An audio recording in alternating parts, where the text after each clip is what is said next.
Up on the remote slopes of Mauna Loa at the end of Stainback Highway, Kulani prepares to undergo another change. Currently, the former correctional facility serves as home to the Hawaii National Guard's Youth Challenge Academy. But lawmakers are planning to return the site to its former use. The return of Kulani Correctional Facility has been in the works ever since Governor Neil Abercrombie took office in 2010. Kulani. We will reopen the Kulani Correctional Facility by July 1st, 2014. During the recent State of the State address, the governor spoke of his plan. We will restore needed jobs on the Big Island and return more than $5 million a year to Hawaii currently spent on Arizona correctional facilities. Later that same day, a public hearing was held in Hilo on the reopening of Kulani. So the new day better get off the ground soon. It will be the same old, same old. The Department of Public Safety released a draft environmental assessment, or EA, in November, proposing a plan to reactivate the Big Island prison. This plan would allow the return of 200 minimum security male inmates who have 2 to 4 years remaining before they are eligible for parole or release.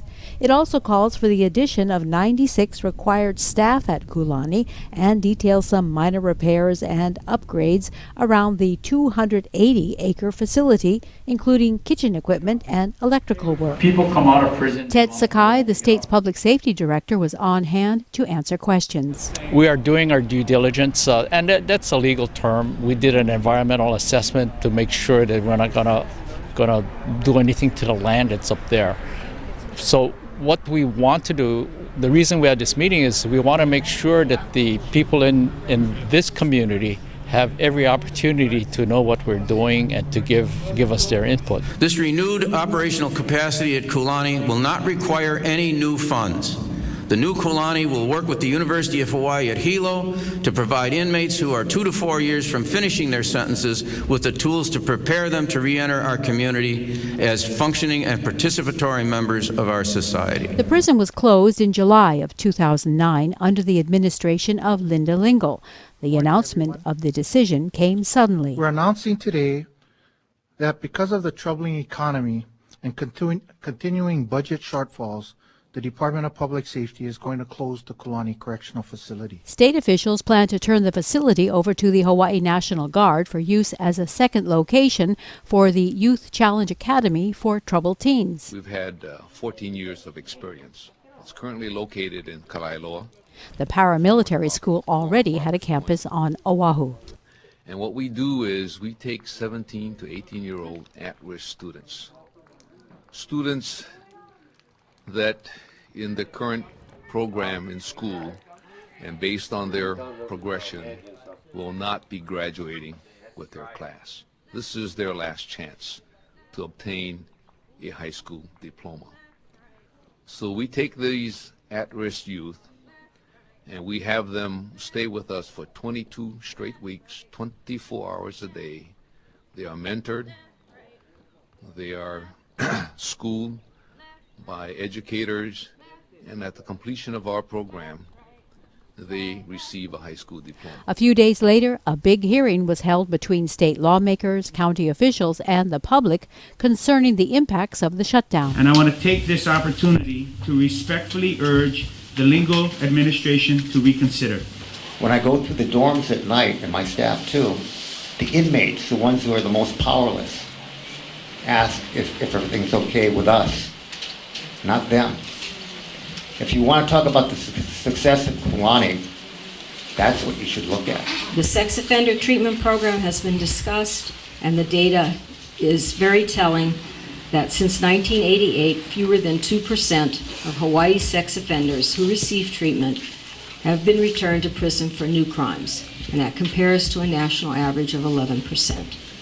The success of the program has been credited not only to the curriculum and the teachers, but also the safe environment created at Kulani, the geographic isolation, Kulani's focus areas, and the support of the entire staff of the facility, providing significant community service to federal, state, county, and private nonprofit agencies on Big Island to accomplish projects that were not funded.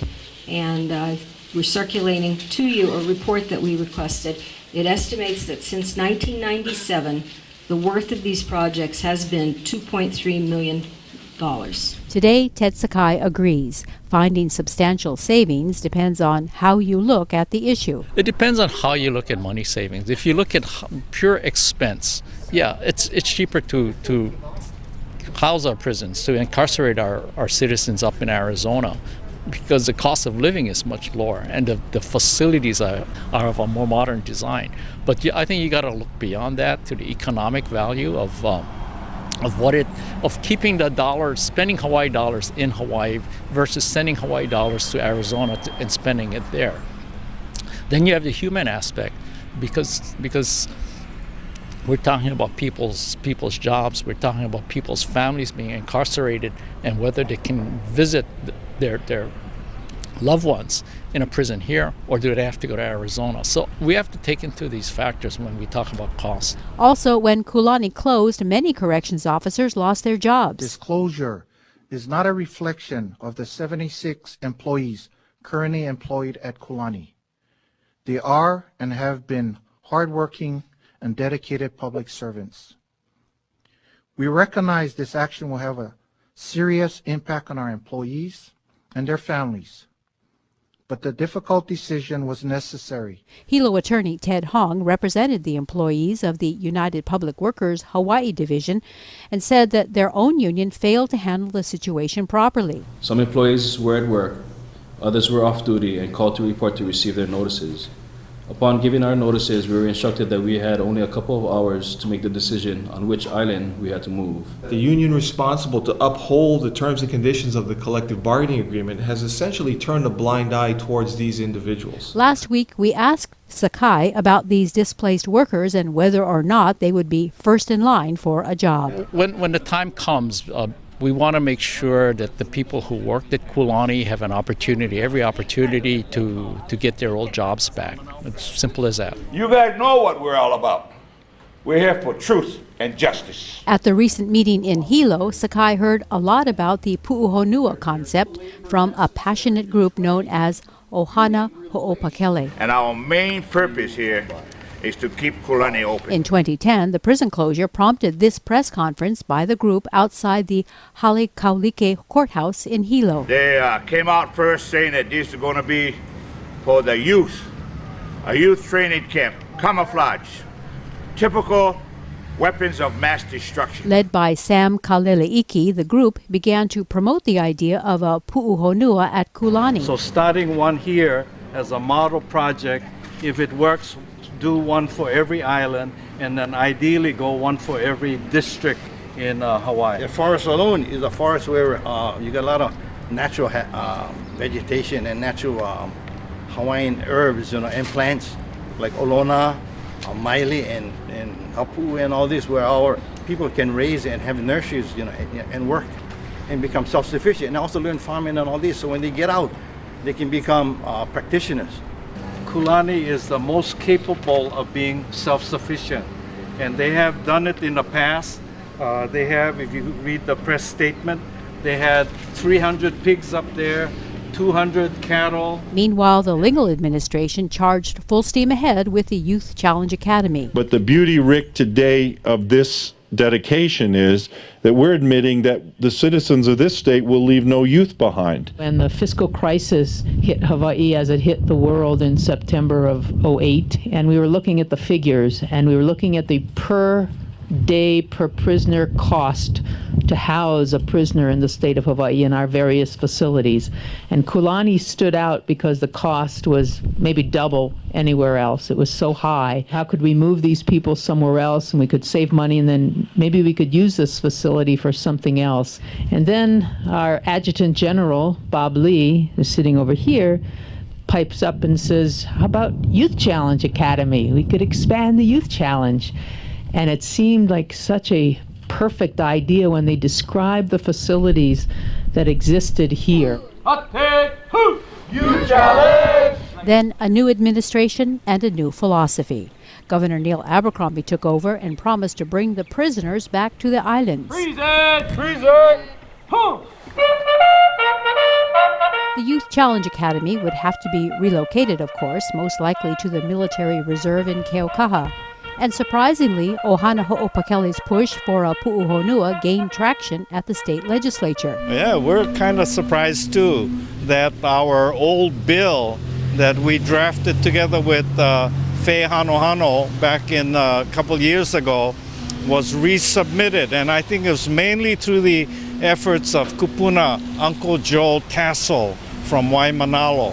And he had been doing the tours, giving the tours of the legislature, and even campaigned for Abercrombie. So he called Uncle Sam Kaliliiki and said that he wanted to do something on this. And so I think that's how the bill really got in. Last session, a number of bills were passed regarding Kulani and the state's approach to incarceration. Among them, the pu'uhonua concept, with a preference to investigate using the site at Kulani for the program. The governor signed the bill into law. Ohana Ho'opakele celebrated with a ho'olaulea at Maku'u Farmers Market in Puna. However, the joy was tempered with the impression that the state would not fully embrace their vision for the prison alternative. I know we're going to be disappointed because they're full of tricks. In that bill, they somehow shoved it under the coverage of words and things like this. They're still going to build a prison. And we don't want a prison. We don't want any fence. We don't want any walls. We don't want nothing that restricts. All we want is a pu'uhonua. Sure enough, when the state officially announced its intention to reopen Kulani, the environmental assessment made no mention of the pu'uhonua. During last week's hearing, representatives from Ohana Ho'opakele spoke up. Well, we think it's an insult that the EA doesn't even mention the pu'uhonua. With all of these bills that passed at the legislature, which is the Act 4828, yeah, and also the bill that set up the task force that dealt with the disparity with so many Native Hawaiians in prison. That wasn't even mentioned in the EA too, yeah. So why you? It's like doing a EA with shutters, yeah.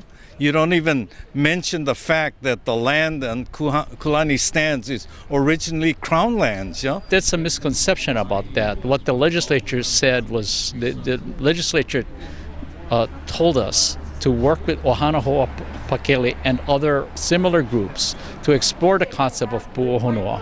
And they also said that we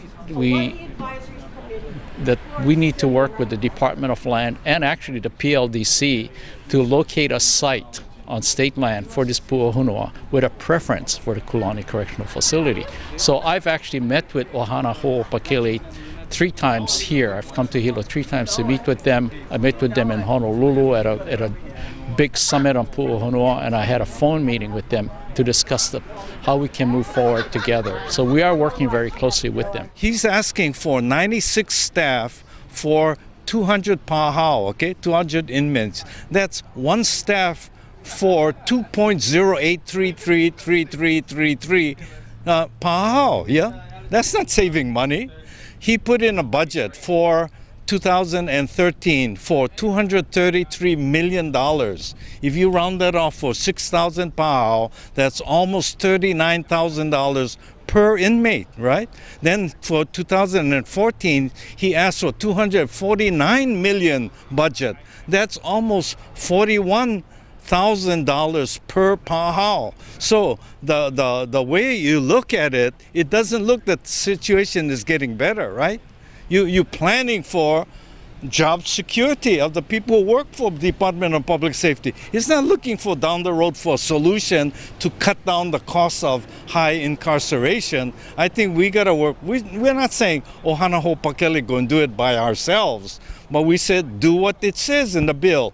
Department of Public Safety, work with Ohana Ho'opakele and other restorative justice and plan for pu'uhonua, yeah? Preferably at Kulani. That's the ideal place. Nobody's offering a better location. Some in attendance want to move forward with the plan in order to start bringing the island's incarcerated individuals back home.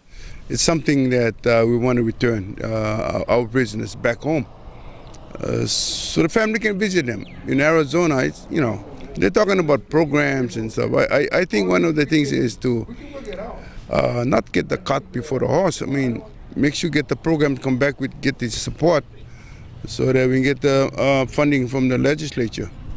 So that's basically what I'm trying to. And I don't want this bickering and fighting among ourselves. State officials say the proposed reactivation is consistent with Hawaii's participation in the Justice Reinvestment Initiative, which began more than a year ago, a data-driven strategy that aims to reduce spending on corrections, reinvesting in the reversal of recent crime trends. The state will hold another hearing January 31st in Kea'au.